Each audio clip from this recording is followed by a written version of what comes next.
A proposed science building at Jamestown College took a giant step towards realization today. Jamestown College President Robert Badal and the Jamestown College Vice President for Institutional Advancement, Polly Peterson, announced that they had secured a $3 million donation for the project from Jamestown alum Margaret Thielst. The need in the campaign has been in the planning process for several years, actually, and we've been visiting with alumni and supporters of the college and writing some grants, and it's always kind of hard to be able to get gifts until you have a lead. And so this project and this lead donation is kind of what we needed in order to get us, in order to be able to say that we're going to go forward. And like Bob said earlier today, this should be what we need to be able to finish the fundraising. Groundbreaking for the new building is scheduled for spring of next year. The current science building is 70 years old. It was last renovated more than 20 years ago. Fargo police say an argument resulted in a stabbing on Saturday night. The incident took place under the Red River Bridge at First Avenue North. Shirley Seitz was arrested on suspicion of aggravated assault for allegedly stabbing a man in the leg. Police do not believe the act was random. Lieutenant Joel Vettel said, quote, "These people knew each other and had apparently been drinking together, and at some point an argument ensued," unquote.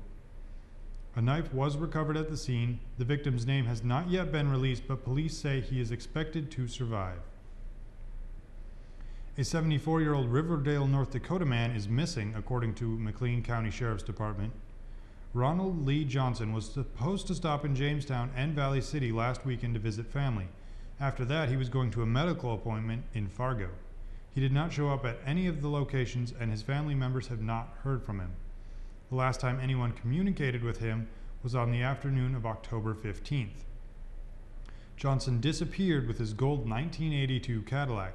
The license plate number is HZZ466. Anyone with information on Johnson's whereabouts should contact local law enforcement. Well, this week, President Barack Obama will announce actions that will aid the struggling economy and will not require approval from Congress. Mr. Obama's plans include changes in mortgage rules, reducing and even waiving some loan fees, and creating a student loan initiative. This plan comes after his $447 billion jobs package is seeing some resistance from Congress. Many believe a poor economy is the explanation for so many jobless Americans. While that is a contributor, so are machines. Two researchers from the Massachusetts Institute of Technology say that advancing technology is a leading cause of joblessness among Americans. Much work that was once needed to be done by humans can now be done by machines. Eric Brynjolfsson and Andrew P. McAfee are two of the nation's leading experts on technology and productivity. They say that things such as computerized inventory control, voice recognition, and robotics have advanced substantially in recent years. Not only are these technologies quickly developing, they're also quickly becoming affordable, and businesses are taking advantage. The researchers said that corporations are doing well in this economy. It is the workers that are being affected negatively. Yesterday, an earthquake struck eastern Turkey. At least 240 people were killed and more than 1,000 were injured. Deputy Prime Minister Basir Adale said today that rescue workers are continuing to search for survivors. Approximately 12,000 tents have been distributed to provide temporary shelter to those affected by the 7.2 magnitude quake. According to the Turkish Seismic Institute, there were more than 200 aftershocks that occurred throughout the night after the quake. In one city, the walls of a prison collapsed, releasing about 200 prisoners. The most recent reports indicate that about 50 of those prisoners have been taken back into custody. Well, it wasn't a bad weekend weather-wise. Jessica Gulseth is here now to tell us what we can expect for the rest of the week. Jessica? Well, this morning was a little wet, but this afternoon we reached a high of about 51 degrees. Tonight you might want to make sure your windows are closed. It will be chilly, windy, and rainy. We will see lows around 36 degrees and about a 40% chance of showers.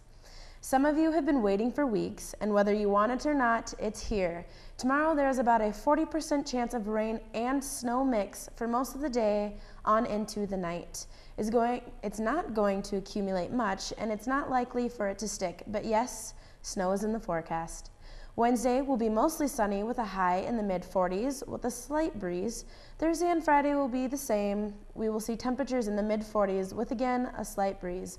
Overall, the week looks pretty good. Rain and snow in the forecast, Jamestown. Be prepared. Now back to you, Caleb. Thanks, Jessica. Well, as usual, it was a busy weekend for sports. On Saturday, the Jimmie men's cross-country team finished 10th out of 13th at the Graphic Edge Invitational in Yankton, South Dakota. The women's team fared better, finishing 6th out of 12 teams. Leona Reyes was the top performer for the Jimmies as she came in 3rd place individually on the 5K run. She finished in just 18 minutes and 22 seconds. The men and women have their next meet November 5th in San Marcos, California. The Jimmie women's basketball team won both of their games at the Mayville Classic this weekend. On Friday, the Jimmies beat the University of Winnipeg 83-53.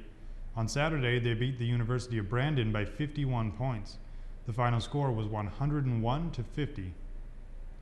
The Jimmies' next game will be a home game on Thursday against Bemidji State. The Jimmie football team lost to the Valley City Vikings this weekend. The Vikings started out strong and got an early lead. They beat the Jimmies with possession time and yards gained. Total yards for the Vikings were 450 versus the Jimmies 266. The final score was 28-9. This weekend, the Jimmies will play Dickinson State University. Men's soccer beat St. Ambrose 6-1 and Viterbo 2-1. Women's soccer also won against Viterbo 2-1. The Jimmie volleyball team visited Des Moines, Iowa for the Grand View Tourney. They beat Graceland U in 5 sets but lost to Columbia College, Grandview University, and Peru State College.